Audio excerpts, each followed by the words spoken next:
పండగ అనగానే పులిహోర చేస్తాం. పులిహోర అనగానే చింతపండు పులిహోర గుర్తొస్తుంది. చింతపండుతోనే కాకుండా మనం వెరైటీగా చేసుకోవడానికి గోంగూర పులిహోర కూడా ట్రై చేయొచ్చు ఫ్రెండ్స్. ఇవాళ నేను ఆ గోంగూర పులిహోర ఎలా చేయాలో చూపిస్తానండి. హాయ్ ఫ్రెండ్స్, ఈజీ వెజ్ రెసిపీస్కి తిరిగి స్వాగతం. గోంగూర పులిహోర చేసుకోవడానికి కావాల్సిన పదార్థాలు ఏంటో ముందర చూసేద్దాము. గోంగూర పులిహోరకి ముందర ఒక పౌడర్ చేసుకోవాలి. దానికి శనగపప్పు, మినపప్పు, ధనియాలు, జీలకర్ర, మెంతులు, మిరియాలు, ఎండుమిరపకాయలు ఇవన్నీ కలిపి ఒక పౌడర్ తయారు చేసుకోవాలి. ఈ పౌడర్ రెడీ చేసి ఉంచుకొని మనం ఎప్పుడు కావాలంటే అప్పుడు చేసుకోవచ్చు, లేదా కూరల్లో వేసుకున్నా కూడా ఈ పౌడర్ చాలా బాగుంటుందండి.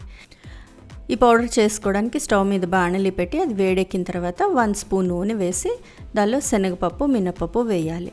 పప్పులు కొంచెం దోరగా వేగిన తర్వాత లో ఫ్లేమ్లోనే వేయించుకోవాలండి. నేను ఎప్పుడూ అదే చెప్తాను.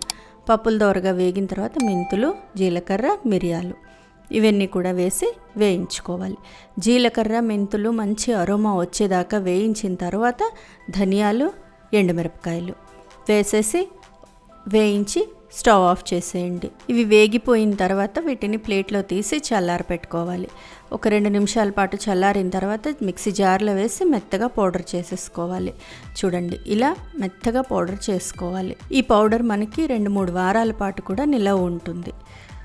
సో పౌడర్ రెడీ అయిపోయింది. దీన్ని తీసి పక్కన పెట్టేసుకొని అన్నం వండుకోవాలి. అన్నం మామూలు పులిహోరకు వండుకున్నట్టుగానే వండేసుకోవాలి. నేను ఇక్కడ ఒక డబ్బా బియ్యం తీసుకున్నాను. దాన్ని బాగా కడిగేసి దీనిలో 1:2 1:2 రేషియోలో నీళ్లు పోసేసి దీన్ని 3 విజిల్స్ రానివ్వాలి కుక్కర్లో పెట్టి. నార్మల్ చింతపండు పులిహోర, నిమ్మకాయ పులిహోర, మామిడికాయ పులిహోర ఇవన్నీ చేసినప్పుడు ఎలా అన్నం వండుకుంటామో అలాగే అన్నం వండుకోవాలి. ఈ పులిహోరలో లిస్ట్ కింద డిస్క్రిప్షన్లో ఇస్తాను, లింక్స్ చూడొచ్చండి. పిల్లల లంచ్ బాక్స్ ఖాళీ చేసి తీసుకొస్తే అమ్మలకి కడుపు నిండిపోతుంది. అలా చెయ్యాలి అంటే మనం వెరైటీగా చెయ్యాలి. రోజు ఎక్కడ చేస్తాము, అయినా ట్రై చేస్తాము, కానీ కొన్ని కూరలు వదిలిపెట్టలేము. అందులో ఆకుకూరలు మరీ ముఖ్యంగా. గోంగూర లాంటి వాటిల్లో అవి టేస్ట్ బాగుంటాయి, మంచి విటమిన్స్ ఉంటాయి, ఫైబర్స్ ఉంటాయి. అంతేకాకుండా మనకి వీటి వల్ల రోగనిరోధక శక్తి అంటే ఇమ్యూనిటీ బూస్టర్స్గా కూడా పనిచేస్తాయి. సో దాన్ని పిల్లలతో తినిపించాలంటే ఇలాంటి మార్గాలు మనం ట్రై చేయాల్సిందే. ఈ అన్నాన్ని నేను ప్రెషర్ కుక్కర్లో పెట్టి 3 విజిల్స్ రానిస్తున్నానండి. అన్నం ఉడికిపోయింది. దీన్ని ఒక వెడల్పాటి బేసిన్లో కానీ లేదా ప్లేట్లో కానీ వేసి కొంచెంసేపు చల్లారనిచ్చుకోవాలి. అన్నం ఒకసారి బాగా కలిపేసి నేను బేసిన్లో వేసి చల్లారబెట్టేస్తానండి. అన్నం చల్లార్చడానికి వేసినప్పుడు మనం కొద్దిగా నూనె కానీ ఉప్పు కన్నా నూనె బాగుంటుంది. నూనె వేస్తే అన్నం బిరుసుగా అయిపోకుండా అలాగే పొడిలాడుతూ బాగుంటుంది, ఆరినట్టుగా ఉండి బాగుంటుంది అన్నం. ఇలా వేసి చల్లారి పెట్టేసుకోవాలి. ఈ అన్నం చల్లారి పెట్టుకున్న తర్వాత మిగతా పులిహోర ప్రొసీజర్ చూద్దామండి. దీనికి మనకి ముఖ్యంగా కావాల్సింది గోంగూర. నేను ఒక డబ్బా బియ్యం తీసుకున్నాను కాబట్టి 2 డబ్బాలు గోంగూర ఆకులు తీసుకున్నాను. అలా మెజర్ చేయకుండా కూడా తీసుకోవచ్చు. గోంగూర అంతా శుభ్రంగా కడిగేసి ఆరపెట్టి స్టవ్ మీద బాణలి పెట్టి నూనె వేసి వేడెక్కిన తర్వాత ఈ గోంగూర అంతా వేసి వాడ్చుకోవాలండి. గోంగూర మంచి పుల్లదనం ఉంటే చాలా త్వరగా ఒక 2 నిమిషాల్లోనే వాడిపోతుంది. మనకి చూస్తే తెలిసిపోతూ ఉంటుంది. చూడండి, నేను ఇలా వేసి ఒక ట్రిప్ వేసి 2వ ట్రిప్ వేసే లోపే అడుగునున్న ఆకంతా వాడిపోయింది. ఇలా వాడిపోయి గుజ్జులా అయిపోవాలి గోంగూర అంతా.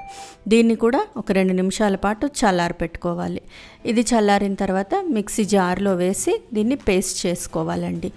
చక్కగా మెత్తగా గ్రైండ్ చేసేసుకుంటే పేస్ట్ అయిపోతుంది. చూడండి, ఇలా పేస్ట్ రెడీ అయిపోతుంది మనకి. ఈ పేస్ట్ రెడీ అయిపోయిన తర్వాత స్టవ్ మీద బాణలి పెట్టి ఒక 3 స్పూన్లు నూనె వేసి అది వేడెక్కిన తర్వాత 1 స్పూన్ పల్లీలు వేసి వేయించుకోవాలి. పల్లీలు కొద్దిగా వేగిన తర్వాత శనగపప్పు, మినపప్పు పప్పులు కొంచెం దోరగా రంగు మారుతున్నప్పుడు ఆవాలు, జీలకర్ర వేసి వేయించుకోవాలి. ఆవాలు చిటపట్లాడుతున్నప్పుడు ఇంగు వేసేసి పచ్చిమిరపకాయలు, కరివేపాకు ఇవి కొంచెం చిటపట్లాడుతున్నప్పుడు పసుపు వేసేసి ఒకసారి బాగా కలిపేయాలి. తర్వాత గోంగూర పేస్ట్, గోంగూర రుబ్బి పెట్టుకున్నాం కదా, అది వేసి లో ఫ్లేమ్లో బాగా వేయించుకోవాలి. ఈ పేస్ట్ అంతా కూడా దగ్గర అయ్యేదాకా దీన్ని ఇలా వాడ్చుకోవాలండి. దీనిలోనే రుచికి సరిపడా ఉప్పు వేసేసి వేయించేసుకోవాలి. గోంగూర కాబట్టి కొంచెం ఎక్కువే పడుతుంది ఉప్పు, పచ్చిమిరపకాయలు పుల్లదనం తగ్గడానికోసరంగా ఎక్కువగానే వేసుకోవాలి. ఇవన్నీ వేసి గోంగూర బాగా వాడిపోయి మూకుడు వదిలేసేదాకా దాన్ని వాడ్చుకోవాలి. ఇది వాడేలోపు మనం అన్నంలో ముందర రెడీ చేసి పెట్టుకున్న పౌడర్ ఉంది కదా, ఆ పౌడర్ వేసేసుకోవాలి. పౌడర్ వేసిన తర్వాత ఒకసారి బాగా కలిపేసుకోవాలి, పౌడర్ అంతా అన్నానికి పట్టేటట్టుగా. తర్వాత వాడ్చి పెట్టుకున్న తాలింపు, గోంగూర పేస్ట్ అంతా వేసి కలిపేసుకోవాలి.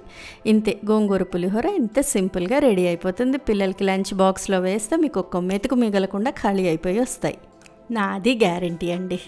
ఇంత సింపుల్గా టేస్టీగా ఆరోగ్యకరమైనటువంటి గోంగూర పులిహోర రెడీ అయిపోయిందండి. ఫ్రెండ్స్, ఈ రెసిపీ మీకు నచ్చినట్లయితే మీరు ట్రై చేయండి. మీ ఇంట్లో వాళ్ళకి టేస్ట్ చేసి చూపించండి. ఎలా వచ్చిందో నాకు కామెంట్ బాక్స్లో కామెంట్ చేయండి.